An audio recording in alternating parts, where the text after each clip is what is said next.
a quorum. Yep. We fire this bad boy up. Okay, let's call this meeting to order then.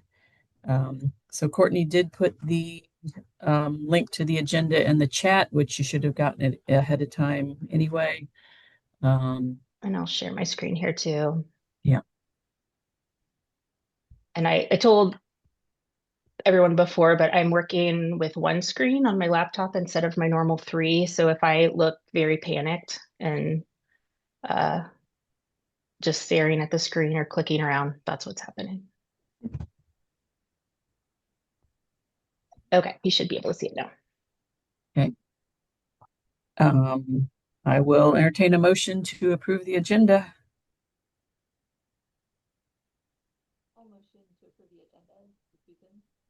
I'll make a motion to approve the agenda.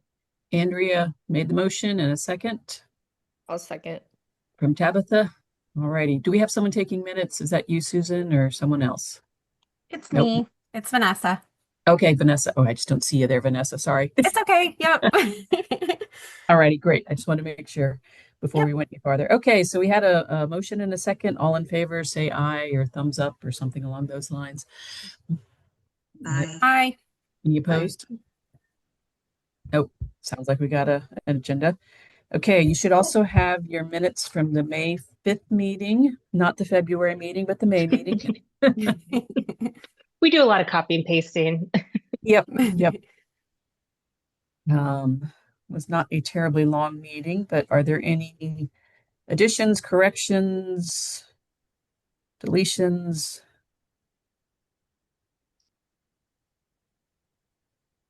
Comments? And if not, I'll take a motion to approve the minutes. I'll make a motion. Who is that Rebecca. again? Rebecca, thank you. And a second? I'll second. Another one from Tabitha. Thank you, Tabitha. All those in favor of approving the minutes from the May 6th meeting? Make a motion. Aye. Aye. Hi. Any opposed? All righty. Indiana State Library report. Okay, since we last met, the executive committee approved the applications for Jeffersonville Township and Harrison County. Those are both down in southern Indiana. They're looking at a 2028 launch date at this point, and they both know that. And then literally the day after the EC meeting, Farmland turned in their application. So that application will go to the EC next week. They're meeting during conference. I don't even know how many that is now. I feel like I should do another count, but so we're still on the migration train, kind of working through the list. We're currently working on two different migrations, Brooke, Iroquois, and Washington Township Public Library, and then Jasonville. Brooke, we are coming to the end of the migration. We've done all of our data testing. Everything looks good. We're going to spend about a little less than a month loading their data on our practice server to make sure everything goes smoothly. And then we'll launch them onto our production server on September 3rd. They're a little bit different because that week Monday's a holiday. It's so we usually do Monday, Tuesday, but they're going to be a Tuesday, Wednesday. So Tuesday will be their in-service day when they're closed, and then Wednesday will be their launch day. We are also working with Jasonville. They were rebarcoding their collection. They're mostly done with that, so we've started moving forward. We have pulled all their data, and we're kind of working with that now. So they are also Fall at Destiny, which was what Ohio County had. So it's kind of in the front of our minds, and it's been kind of a smooth data pull, which is always good. So they're going to launch on October 1st. So we are working on both of those at the same time. So next up will be Delphi. There'll be a pretty big migration. They have all the bells and whistles. They want to use our serials and acquisitions models as well. And then they will launch in March 10th. And then after that, it'll be Crawfordsville. So they'll be later next year. Edinburgh is currently or not rebarcoding, that's Jasonville. They are cataloging in their collection, and I am actually here today. I am in their room. Today's a cataloging party for them. So they kind of took a break during summer reading, and we're picking it back up now. Britta's going to be going to Remington at the end of the month to do copy catalog training with them because they also need to catalog in their collection. Once their staff is trained, then we'll start scheduling cataloging parties for them as well. So we have a lot going on the migration front. Okay, as far as the budget goes, I am working on the 2026 budget right now. I had it mostly done. I met with the state library CFO, Jake, and Stephanie, who's the deputy director here at the library, to kind of talk about finances, Evergreen and ISL, federal, state, all of that kind of stuff. As you know, it's a mess, and I just wanted to know what to expect. So what we've kind of decided is that Evergreen will slowly work towards a more, how do I want to say? They'll work towards supporting themselves more. Not that we're leaving the state library. We'll still be a part of the state library, but the Evergreen budget will go towards some of the federal funds since we just don't know what's going to happen after 2026. So starting in 2026, and for those who don't know, I know we have new people on the committee, and just to update or bring everybody onto the same page, the Evergreen is mostly paid from membership fees. The only thing right now that is not is some staff, and then our server hosting. I am paid by Evergreen, but the rest of the staff is not, and that is Britta. She is paid by federal funds. Kristen, who's our database analyst, she's federal funds, and then Jeremy, who does 50% of Evergreen system admin, and then he's 50% state library as well. He is paid with federal funds. So it's kind of, we don't know what's going on. So starting in 2026, we meaning the Evergreen budget, will pick up Britta's salary moving forward. So with not knowing what the federal funds are going to be, and the federal budget goes through, is it September? Yes, at the end of September. So there's a very, I wouldn't say small, there is a possibility that we'll also need to pick up Kristen and Jeremy's salaries for October, November, and December. So I'm going to build that into the budget just to be safe, as worst case scenario, essentially. So all of that to say is we kind of need to take a hard look at what resources we're paying for. We can have a discussion about specifics when we get to new business, because I put some things on there, but I just wanted to make you aware of kind of what's happening and where we're kind of moving to. What I think is probably going to happen is we'll have to have a little bit of a membership fee raise in 2027.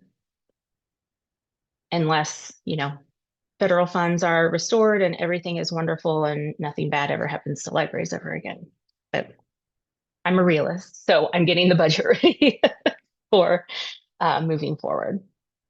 I know that was a lot of information and kind of my brain barfing. So does anybody have any questions about that?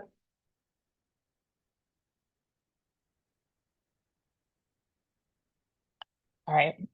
That being said, I'm not concerned.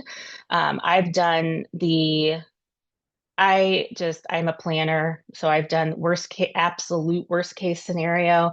And we do have the money coming in to cover all of the staff. So, um, yes, Vanessa, I feel like that I just stare at the budget and then I work up little scenarios so I can figure out what to do. So when whatever happens, I'll be ready for it. Okay. And then I guess it's kind of state library report, but the database statistics, I'll go ahead and cover those. I have not received statistics from Gail yet. They're the ones who send me the legal forms in Chilton, but we'll have legal forms through September, I believe. Well, I think it's September. I know that the rep from Gale has reached out to everyone individually to see if you want to move forward. I'm not sure what that discount is, but and then we've renewed Chilton.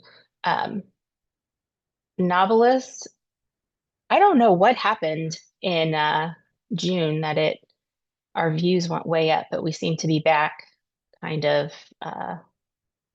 where we were before June for that.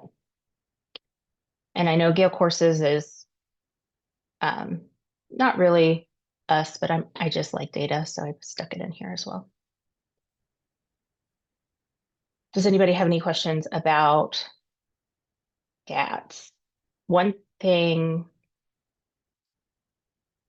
no, we'll get to that later when we talk about new business.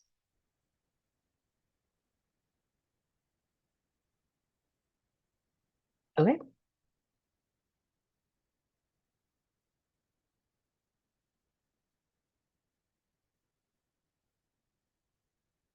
So I guess now we're on to unfinished business.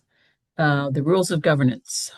Yes. Did anybody take, I know I saw, was it Tabitha had responded on here, I think it was. Did anybody else have an opportunity to take a look and make any sort of changes you think should happen? And you can be honest. I had questions about, because of the change from EIDC to IDL, Mhm. whether any of that information, what was still relevant. It is not relevant. It would need to Okay. come out. Yeah. Oh, I Okay. don't have the working copy. Hold on just a second.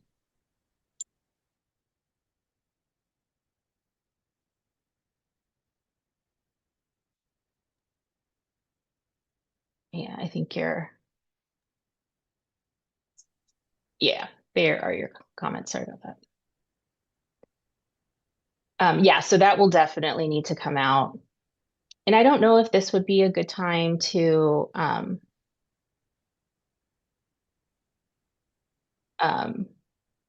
okay, kind of rethink what the eContent committee is and what their role is, because I think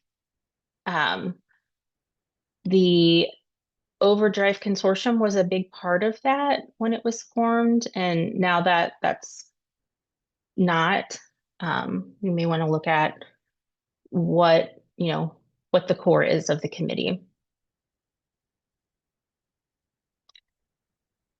Okay, so I would say then we would want to table this so everybody gets a chance to look, and maybe we'll have that discussion about what this committee is and what we want to be, I guess, moving forward, and then we could look at rules of governance.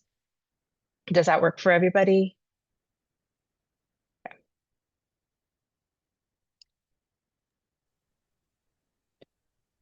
Yeah, it works for me.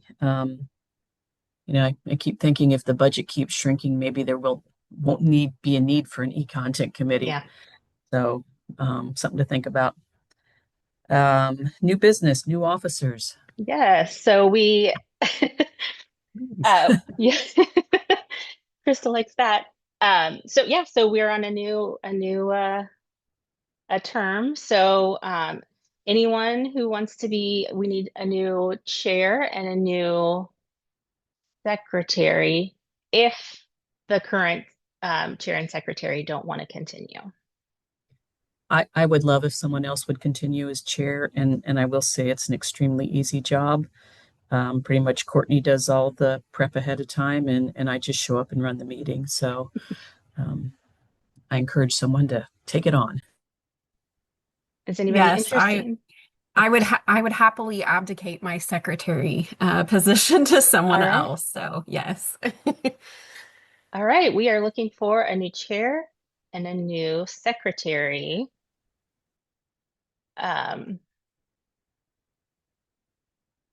Is anyone interested? If nobody else wants to be chair, I could be chair. You're tied to it now. You said it. You'd be a great chair, Andrea. It would be wonderful. I just don't want to be secretary, so Yeah. And if if if it makes it any easier for someone to be secretary, we do record these meetings and I can send them out and you can take the notes later so you can be present during the meeting if that's a concern. I just see a note from Susan, Yeah, who Susan volunteered. mentioned. Okay, Susan volunteers to be secretary. Wonderful. So that will require a vote.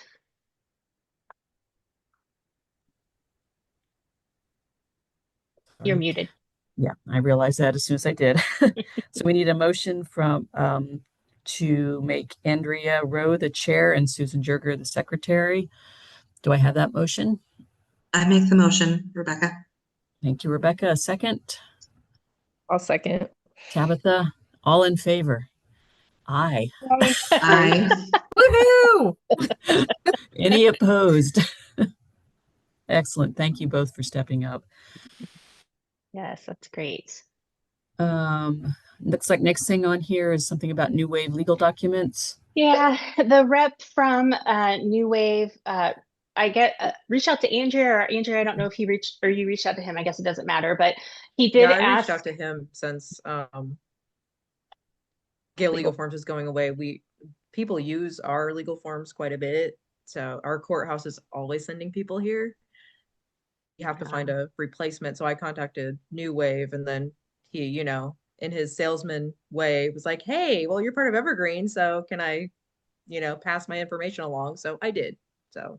And I did reach out to him to say, hey, I would like a quote just to see. I mean, I'm just curious, but I'm kind of just want us to see where you guys are. Do you think that we should offer some sort of alternative to Gale legal forms or knowing what we know about the budget?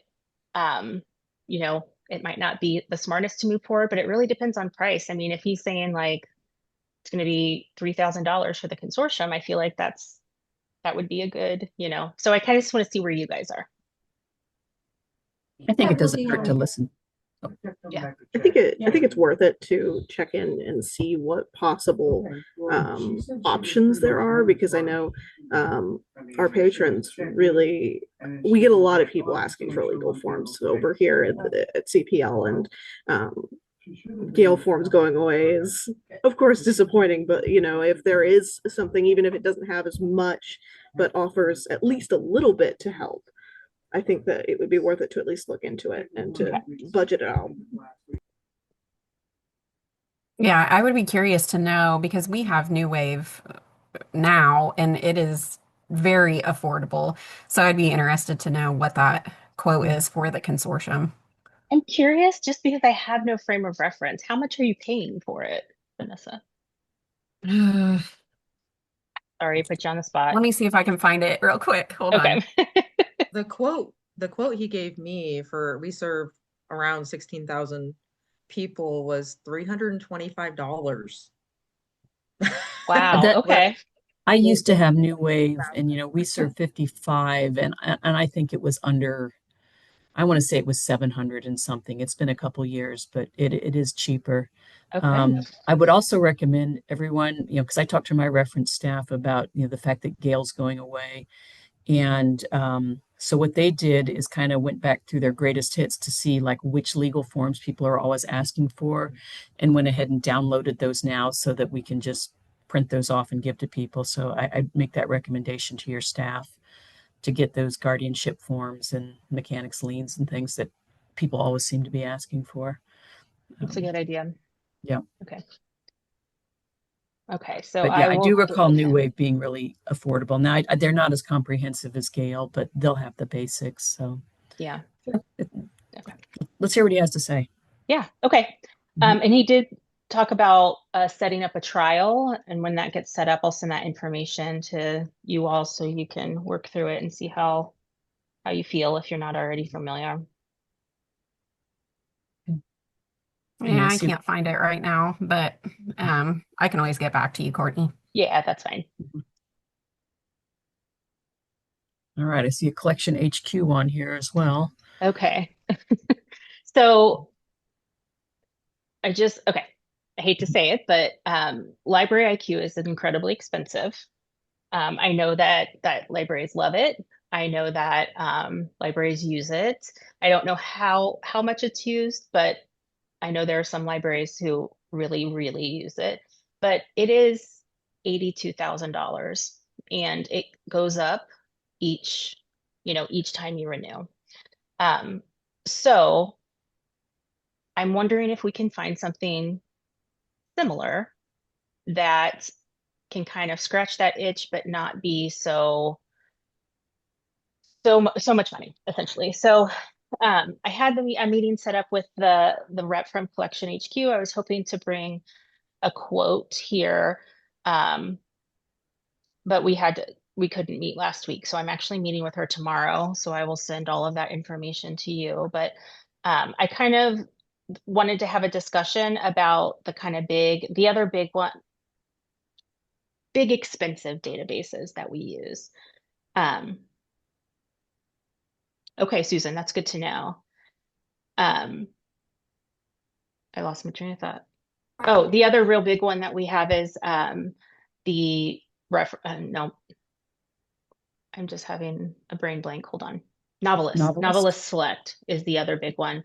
That is, I just saw the quote for renewing this year, and it's $66,000. That's why I started keeping track of those statistics on that spreadsheet I send you, so we can kind of keep track of that as well. So, we don't have to make any decisions today, but I do want you to be thinking about what we should do essentially, because we are going to have to pay for more staff than we've had to in the past. So that's kind of what I wanted to have a discussion with you about. What do you think? I have not used Collection HQ. She's going to do a demo with me tomorrow, so I don't know if it's kind of the same thing as Library IQ. Sounds like it, but I don't, the intricacies, I don't know. Susan, can you speak to it? You don't have a microphone though. So I know I looked at it several years ago and I remember the quote being insanely high. Okay. Um, and I also remember that the libraries that did use it talked about there's a really steep learning curve, that getting it configured was took some months before it was even useful. But again, that's been 8 or 10 years ago that I remember talking to Collection HQ. So, Okay, that's good to know. so it would be nice to talk to some libraries who actually utilize it. Um, you know, and I don't know if it's any more expensive or any less expensive than Library IQ at this time, though. Okay. Sorry, I'm writing notes here.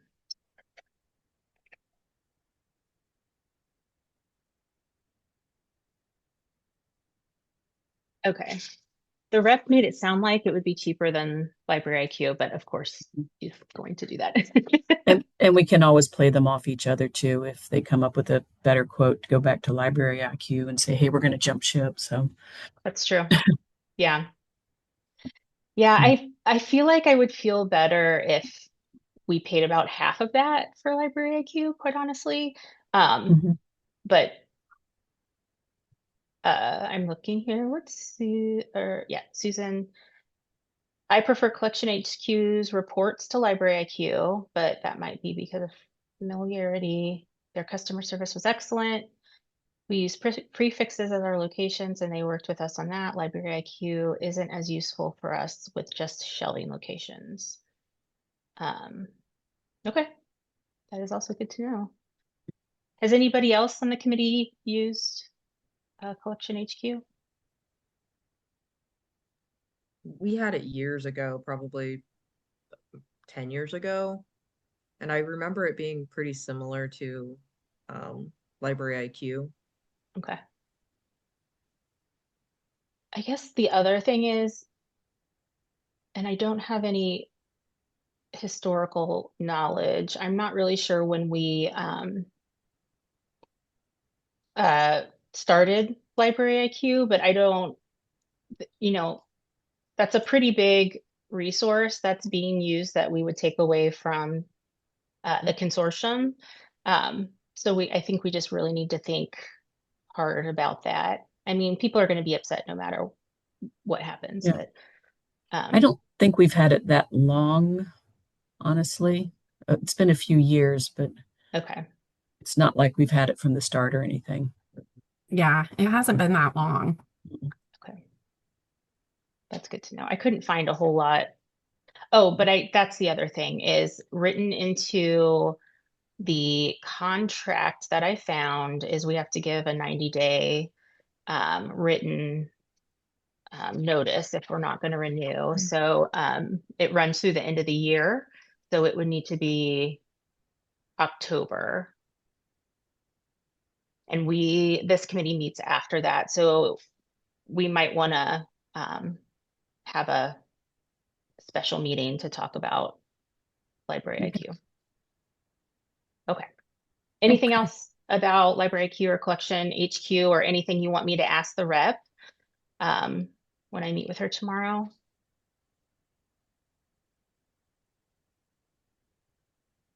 I don't know, is Okay. this something that you should ask the consortium, how much they use it? Or, I mean, I guess you have stats, but You know, Library IQ sets are hard. Like I can't see like someone logged in and, okay. looked at, pulled their report, so that's harder Hmm. for me. That's why I just, and I know there are some libraries who really use it.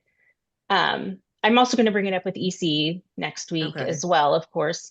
Um, yeah, I mean, we could ask the consortium, but what it really comes down to is money. I mean, if Yeah. every library uses it and we can't afford it, unfortunately.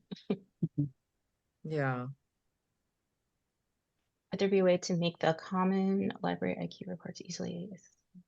Yeah, I mean, if we knew what people were pulling and wanting, we could um, kind of make those templates that people can just Mhm. use. We're right now trying to completely clean up the reports. That it's just there's so much in there right now, and then go ahead and create those very like the templates that everybody uses and put them in a folder, and we could add the library IQ um, equivalents in there as well. I mean, that's easy. I know Kristen is interested in doing more like visual reports as well. We're also just slammed right now, plus the migrations that um, she hasn't had time to work on it. But I guess there's a program she can use that can do those kinds of things. So we have other options. I just know it was very easy to use. Like, people were Mhm. using Library Q instead Yeah. of the Evergreen. Yeah. Yeah. I know my staff uses it for weeding a lot. So just because the reports are so much easier to pull Yeah. and so much easier to filter. So, Okay. okay. That looks like the end of our agenda, other than next meeting, November 4th at 10 a.m. Is there anything else?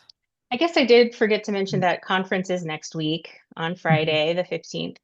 We did pivot to online because the road construction around the state library is just ridiculous. Both of the roads that the state library is on are closed. So we've been to get in the building, you have to, it's all convoluted. So didn't know that when we initially planned that. So, but we're still trying to give the conference experience. So we do have 3 different Zoom rooms we'll be running with concurrent sessions. The EC and patron services will meet at conference as well. Yeah, hope we see you guys there.